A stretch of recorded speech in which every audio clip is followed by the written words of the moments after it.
In 2018, law enforcement shut down a dog training operation in San Antonio, Texas, and dozens of dogs were seized and sent to local shelters. One of them was a 2-year-old Belgian Malinois with no documented history, no official pedigree on file, and not even a recorded name. To the shelter, she was just another intake. A few weeks later, she was training at a federal facility, and not long after that, she was on track to become a certified explosives detection dog. Her name was Kora. What happened in between is where the story gets interesting, because somewhere along the way, a government evaluator looked at a shelter dog that nobody seemed to want and concluded that she possessed the exact qualities needed to help protect American lives. The decision took minutes. The training would take months. And the reason she was chosen reveals something surprising about how military and government working dogs are actually selected, because it turns out that where a dog comes from matters far less than most people think. Drop a comment before we get into this. Do you think a shelter dog with an unknown past could realistically become a certified U.S. government detection dog? Yes or no? Let's see what you think before we dig into the science. What shelter dogs and combat dogs have in common. When Christopher Shelton, who oversees the canine training center responsible for federal detection dog procurement, was asked about Kora and the other dogs evaluated from that same shelter intake, he described the situation plainly. Officials had been notified that some of the dogs displaced by the shutdown might meet the specific criteria the program adheres to when selecting candidates. Out of the dogs available, evaluators reviewed several and ultimately selected Kora, not because of her papers, not because of a known pedigree, but because, in Shelton's own words, she had the right temperament, drive, and build to take well to the skills she would need to learn. That single sentence captures something most people get completely wrong about how these dogs are chosen. A government program looking for the next generation of detection or combat dogs is not running a background check on bloodlines. It is running a behavioral test on the animal standing in front of it, right now, regardless of where that animal slept the night before. This matters because it overturns a common assumption. Most people picture military and federal working dogs as exclusively the product of carefully managed European breeding programs, and for a meaningful share of the dog population, that assumption is accurate. But the underlying selection logic that determines whether any individual dog moves forward is built entirely around observable behavior, not documented ancestry. A dog can come from an elite working line breeding program in Belgium or from a shelter intake after a shutdown training operation in Texas, and if it demonstrates the same underlying behavioral profile, it has the same path forward. The selection science does not care about the dog's resume. It cares about what the dog does when it is tested. It is worth pausing on just how unusual that situation was. Shelton's team was not actively shopping for shelter dogs. They had a working relationship and a reputation built almost entirely around procuring dogs from established working line sources, the same way every major detection and military program typically does. A shutdown training facility and a sudden batch of displaced dogs landing at a city animal shelter was not a planned recruitment pipeline. It was, in Shelton's own description, a most unusual circumstance, the kind of situation evaluators do not encounter often and could easily have passed on entirely rather than taking the time to drive out, meet the dogs, and run them through assessment. The fact that they did, and the fact that the system was flexible enough to actually act on what they found, says as much about the program's underlying philosophy as Kora's eventual certification does. So, what exactly are evaluators testing for in those first few minutes with a candidate dog? Because the answer involves something genuinely surprising. Researchers have actually measured this scientifically down to the hormone level. And what they found changes how you think about what makes a dog suited for this kind of work. The science behind the first impression. The temperament evaluation that determines whether a candidate dog moves forward is not an informal gut check. It is a structured, scientifically validated behavioral test, and researchers studying these exact assessments have published peer-reviewed findings on precisely what evaluators are measuring and why it predicts working success. One widely cited evaluation framework used to select military working dogs rates candidates across specific dimensions include courage, sharpness, defense drive, prey drive, nerve stability, reaction to gunfire, energy level, hardness, ability to cooperate, and affability. Each of those is observed directly, scored by trained evaluators, and in some research settings even verified against the dog's cortisol levels, the body's primary stress hormone, measured from saliva samples taken before and after the test to confirm that what evaluators are seeing on the surface matches what is actually happening physiologically underneath. One of the single most predictive behaviors evaluators look for is something almost deceptively simple: how fast a dog recovers from a startling or frightening stimulus. Researchers studying canine temperament testing have found that the typical fear response in dogs involves moving away from a frightening stimulus or freezing in place. But what separates a viable working dog candidate from one that is not suited for the role is not whether that initial reaction happens. Nearly every dog reacts to something startling.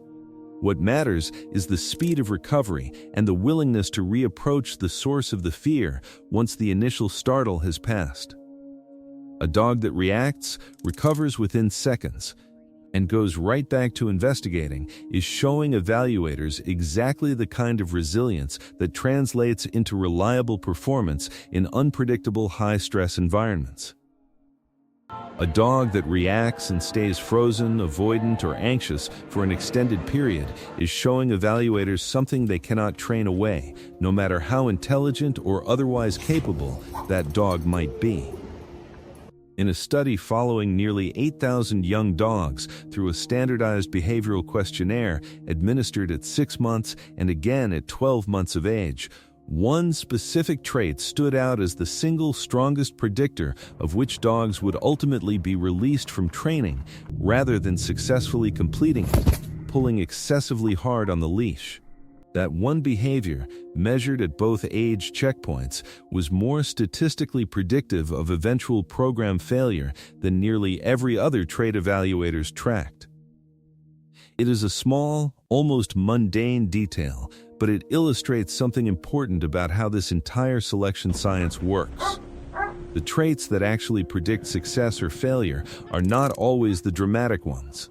Sometimes they are small behavioral signals that, observed and measured correctly, tell evaluators more than an entire pedigree ever could.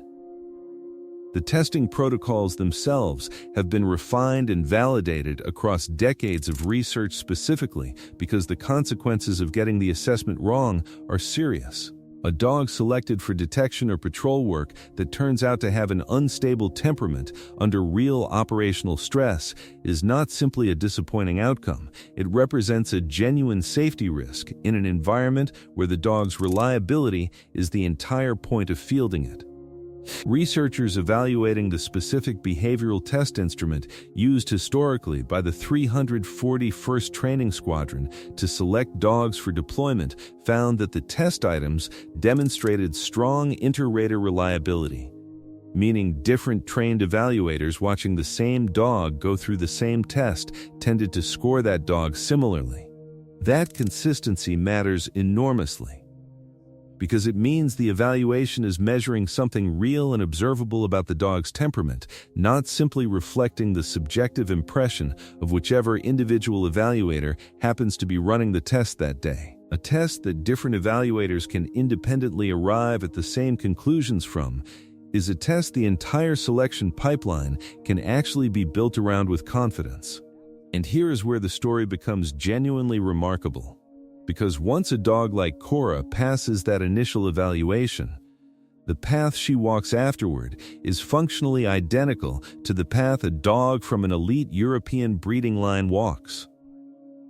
There is no separate lesser track for a shelter dog. There is one standard, and either a dog meets it or it does not. One standard. No two paths. Once Kora passed her initial evaluation, she entered the same training pipeline that any other candidate dog enters. The Explosives Detection Program run out of the Federal Canine Training Center located at Joint Base San Antonio, Lackland.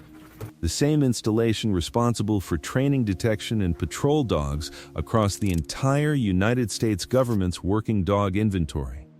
There was no asterisk next to her name, no reduced certification standard because of where she came from, and no separate track that treated her differently because her early life was unknown rather than documented.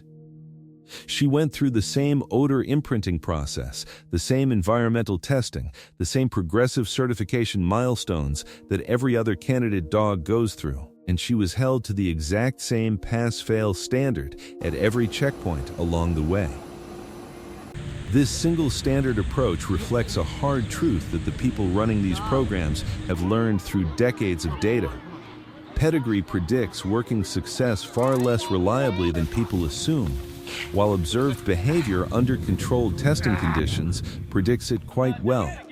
A peer-reviewed study evaluating the heritability of working dog temperament traits conducted using behavioral test results from over 1,300 German Shepherds and nearly 800 Labrador Retrievers used in actual military and service dog selection found that while certain traits do carry a genetic component, the overall heritability of the combined working dog index score was measured at 0.2.4. It is meaningful, but far from deterministic. In plain terms, genetics load the dice, but they do not decide the outcome.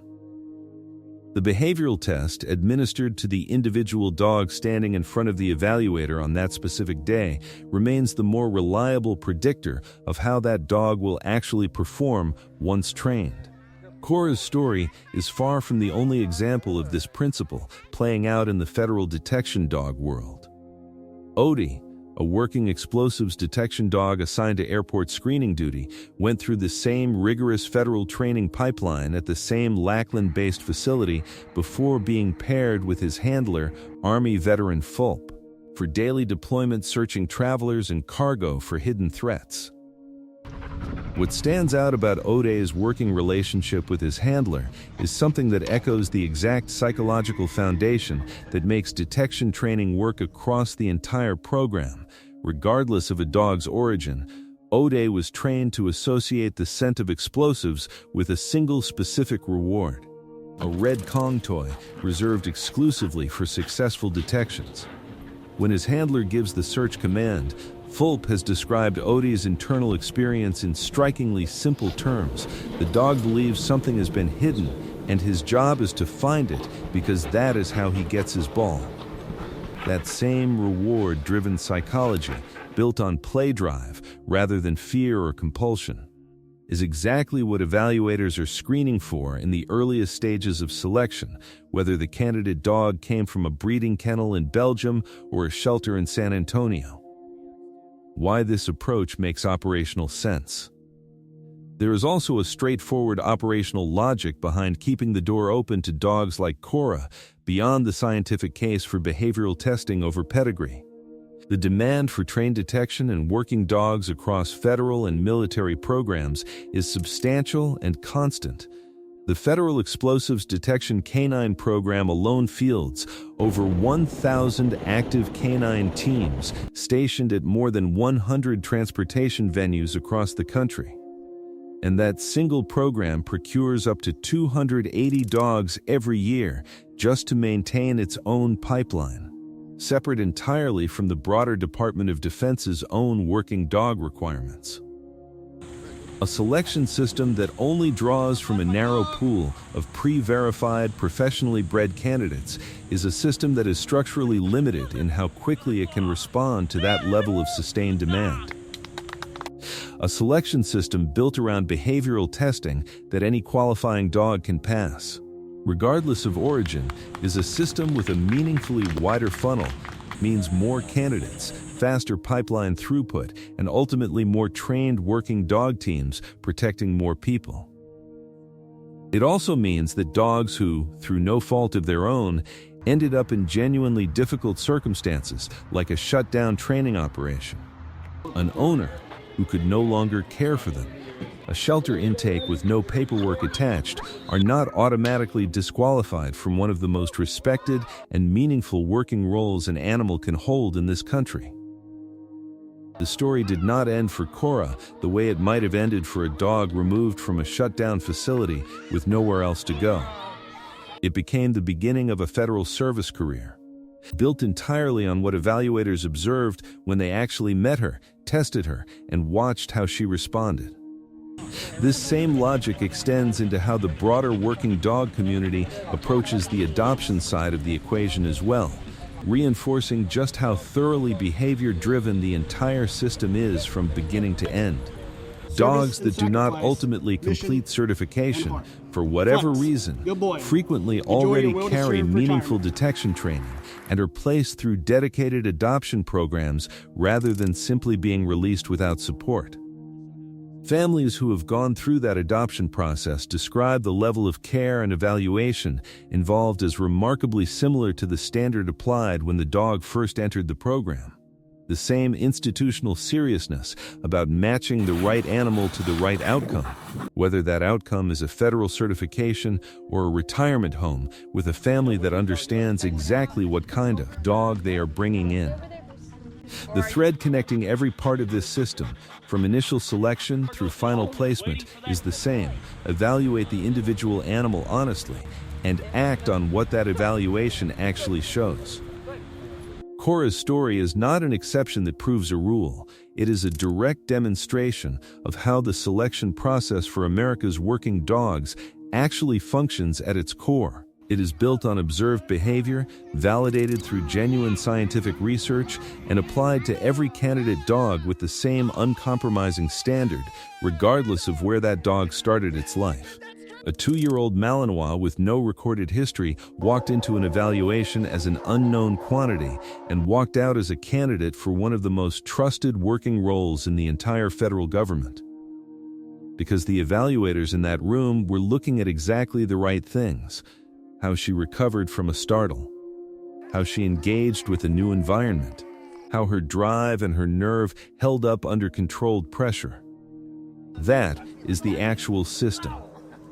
Not a guaranteed path for the well-bred and a closed door for everyone else, but a single, scientifically grounded standard that any dog, from anywhere, has a genuine chance of meeting. There is something worth sitting with in the fact that the same federal evaluators trusted with selecting the dogs that protect airports, military installations, and forward operating bases around the world built their entire system around a principle that, applied to almost any other context, sounds almost obvious once you say it out loud: judge what is actually in front of you, not where it came from. A dog does not get to explain its circumstances. It cannot tell an evaluator about a difficult early life or a shut-down training operation or an owner who could no longer provide for it. All it can do is respond, in the moment, to whatever the evaluator presents, and the system is built specifically so that response, measured honestly and consistently, is the only thing that determines what happens next. That is, in the end, the most remarkable part of Kora's story. Not that a shelter dog became a federal asset, but that the system was built well enough and fairly enough to actually let that happen. Hit the like button if this gave you something to think about. It genuinely helps this channel reach more people who care about the real story behind these programs. Subscribe and ring the bell because there is more of this coming. And drop a comment below. Did Kora's story change how you think about where America's working dogs come from? Tell me. See you in the next one.